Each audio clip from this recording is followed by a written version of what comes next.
Hi everyone, it's Natasha Trenev, and today we're going to talk all things Helicobacter pylori. You might know this bad bug as H. pylori, and it's found, to cause stomach ulcers, a weight gain. It can also cause a myriad of problems, especially when it joins yeast to try to take advantage of your body. And it's probably involved in something that's very prevalent right now that we call SIBO, SIBO, which means small intestinal bacterial overgrowth. And this organism has been around with us for well over 11,000 years. If you're wondering, how they detected migration of certain groups across the continents, it's because they found this bacterium associated with their remains. So we know it's been around for a long time. It's cohabited with us. And the most important for you guys to know that if it's found in more than 50% of the world population, it can be transferred to your family members. It can be transferred because of lack of sanitation. And in Japan, where they have a problem with this bug, they have a large number of stomach cancers because of this H. pylori organism. So it is a problem, and we need to learn more about it because it can become a problem that cannot be solved with just, pharmaceutical drugs. Now, what I'm about to tell you is for information purposes only. I'm not giving you medical advice. I'm advising you and giving you information that you need to utilize to best form an opinion how you want to proceed and what you want to give your body to heal itself. So many people don't know that they have H. pylori. So what are some of the symptoms that people have when they have H. pylori? It's probably abdominal discomfort or pain. You actually feel pain in your stomach, appetite loss, you don't feel like eating, nausea, vomiting, bloating, belching, and fatigue. Because when your body's not processing food, it's not creating energy, so you're going to feel fatigue. So if you're feeling these symptoms, and usually what starts happening when these people have H. pylori, they start getting excess gas.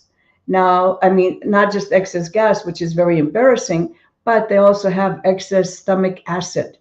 And the first things we do in our society when somebody has excess stomach acid is give them something called a proton pump inhibitor, which is a drug that sort of tells your brain to stop producing acid in the stomach, or they use anything to neutralize the acid. And why this is only something that should be used temporarily is because when you neutralize the acid, you're allowing this bacterium to form more holes in your stomach lining and compromise the health of your stomach. And that's why it's very dangerous to use proton pump inhibitors for a long length of time when you have this infection. Now, interestingly enough, the medical therapy for this is two strong antibiotics. One is amoxicillin, and the other one is erythromycin. You have to take both of these antibiotics, and they'll give you something called a proton pump inhibitor. You can find it in your regular pharmacy, or they'll give you Pepto-Bismol.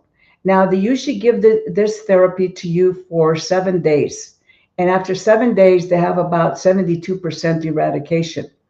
And if they give you this triple therapy for 2 weeks, you can have 82% eradication.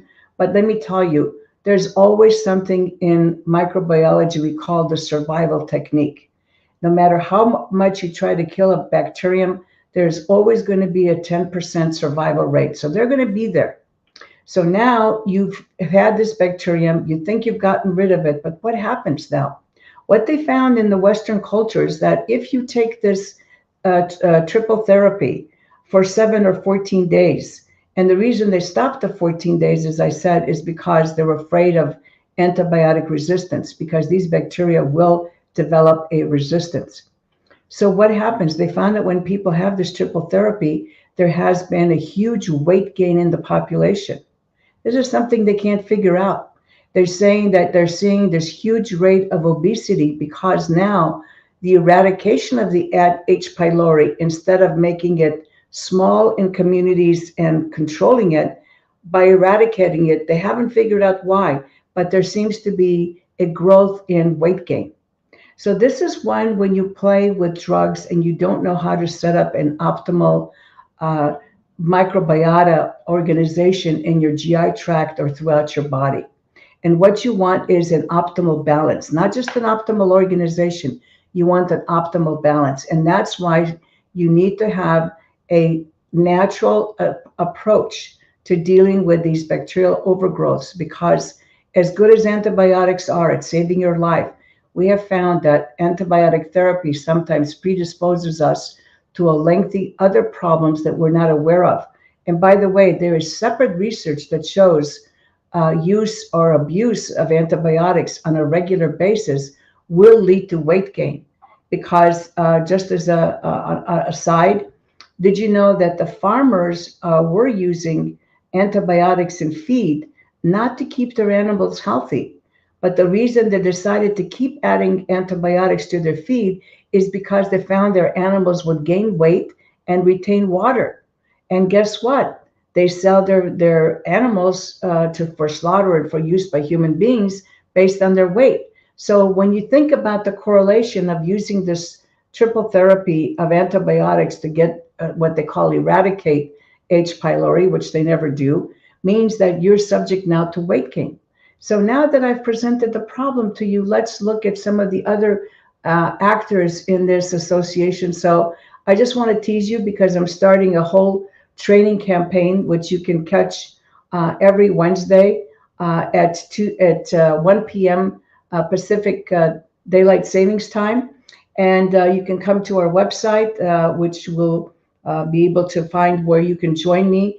And I'm going to be giving much more details about these problems. Right now, I'm just giving you an overview of the problem of H. pylori. So if I can see my slide, I'm going to show you how these bacteria form unusual associations to protect themselves against antibiotics so that they can survive. Remember, I told you you can give the strongest antibiotics for the longest time, but there's always going to be a 10% survival rate. And this bacteria is going to hang around. And guess what?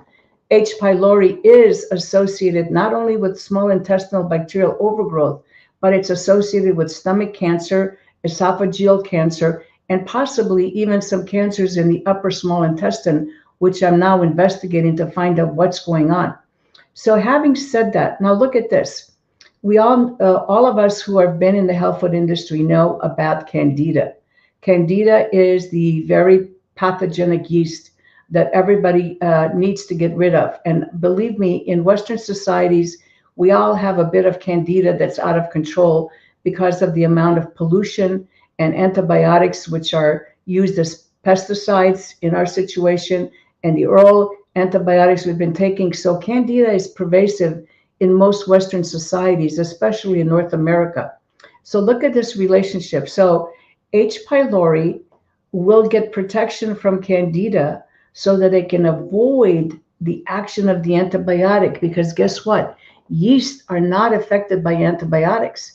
That's why it's dangerous when we start abusing. Remember, I'm saying abusing antibiotics, because it allows pathogenic yeast to grow and then form these alliances with pathogenic bacteria to take advantage of our body. So let's see what my slide says, that this is a presentation I've been doing for many years. So gastric ulcers are caused by Helicobacter pylori, which I've told you about, which is a very nasty bacteria. So it colonizes the mucus lining. You know, your stomach has a lining of mucus that protects it from the hydrochloric acid used to digest proteins in your stomach. So, and interactions are often accompanied by an overgrowth of Candida albicans yeast.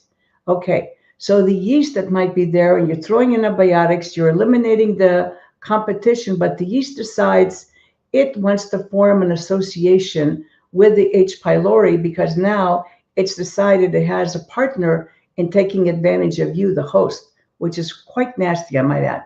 So the yeast creates a buffer from these acids in your stomach, the heat, the dehydration, and the antibiotics. In the case of long-term non-healing ulcers, 20% involve H. pylori exclusively. and 72% involve other microflora, now they're called microbiota, candida, and pathogenic organisms. So whenever you look at one bacterium, think about what other nasty combinations it could make to try to take advantage of you, the host, because it has no incentive to keep you healthy. It's only there to promote its own kind. So if you look at this micrograph, you can see the Helicobacter pylori.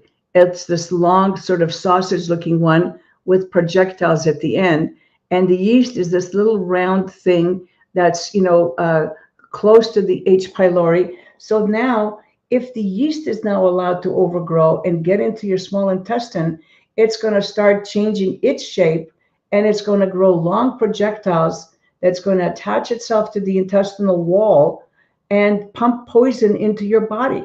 So not paying attention and not knowing what to do when you have an H. pylori infection, when you get these signs, and many young women suffer from this SIBO that I believe is also caused by H. pylori, and I believe an E. coli is also involved in SIBO. So there's a multitude of organisms along with candida that is now taking advantage of your body.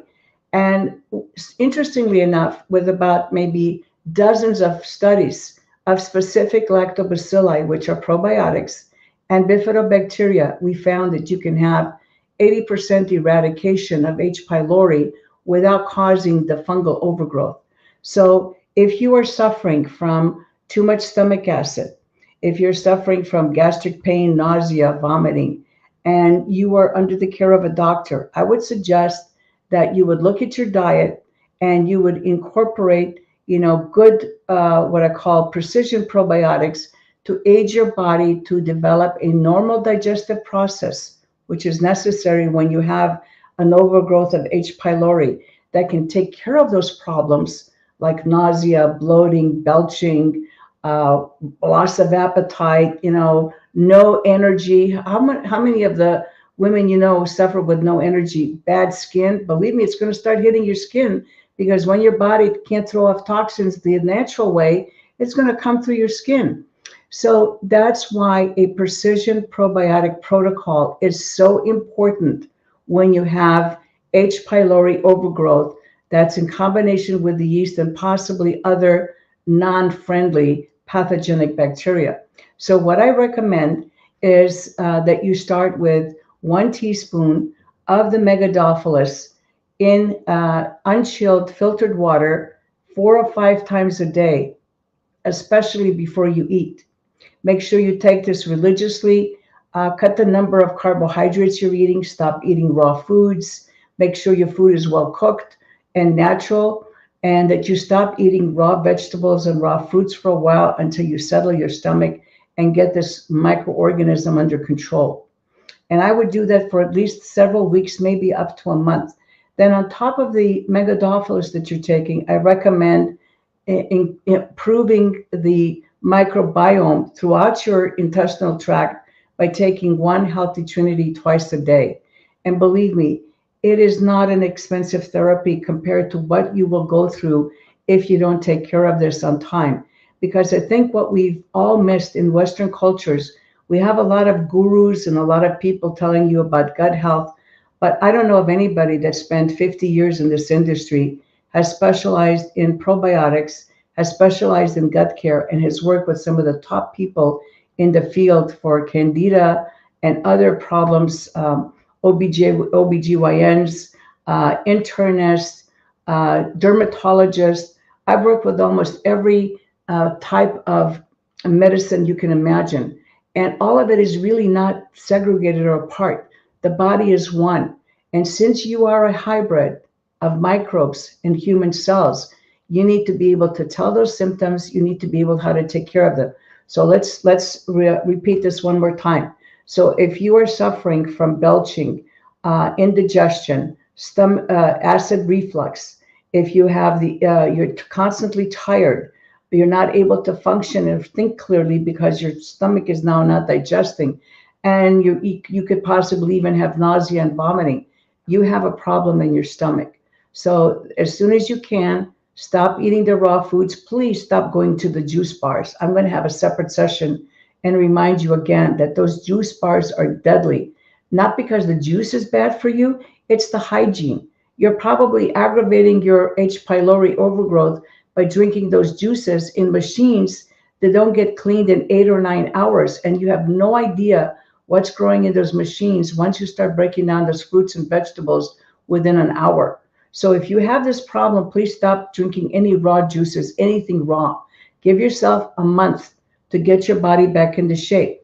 Remember, take the megadophyllus powder, it's dairy or dairy free, 1 teaspoon, 4 to 5 times a day, in about 6 ounces of filtered, unchilled water, or anytime you're feeling bad. You can't overdose on this because it's not a drug. We're not treating symptoms. We are giving your body the tools so it can heal itself. Take a healthy trinity once in the morning and once at night. Do this for a month, and let's see how you can get healthy and help your body. Give your body the tools. It's a magnificent machine, and it can heal yourself. So remember today, what did we talk about? The overgrowth of a nasty bacteria called Helicobacter pylori, sometimes referred to as H. pylori. We talked about its nasty combination with the yeast and how it protects itself in the stomach. And B, what happens if you eradicate H. pylori with antibiotics? The science has shown that you're going to gain weight. You will gain weight if you use the antibiotic therapy because the science shows it. I'm not telling you not to use the antibiotic therapy. I'm saying do something to restore the natural microbiome so that we can find out why there is a weight gain when this H. pylori is eradicated.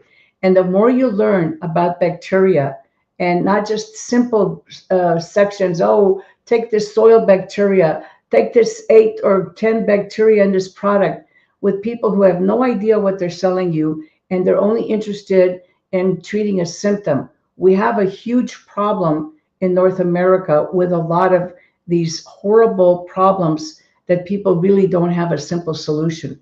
So again, stay tuned. I'm going to teach you more about yeast overgrowth.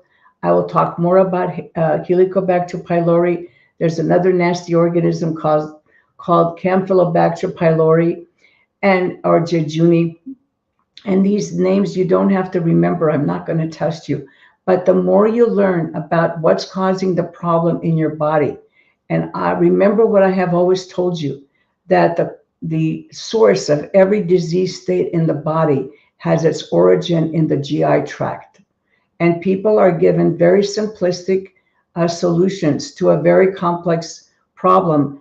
And if those solutions have been working, we wouldn't have 80% of our population chronically ill that are on our health, I would call it a sick care system, within a healthcare system. So something is wrong.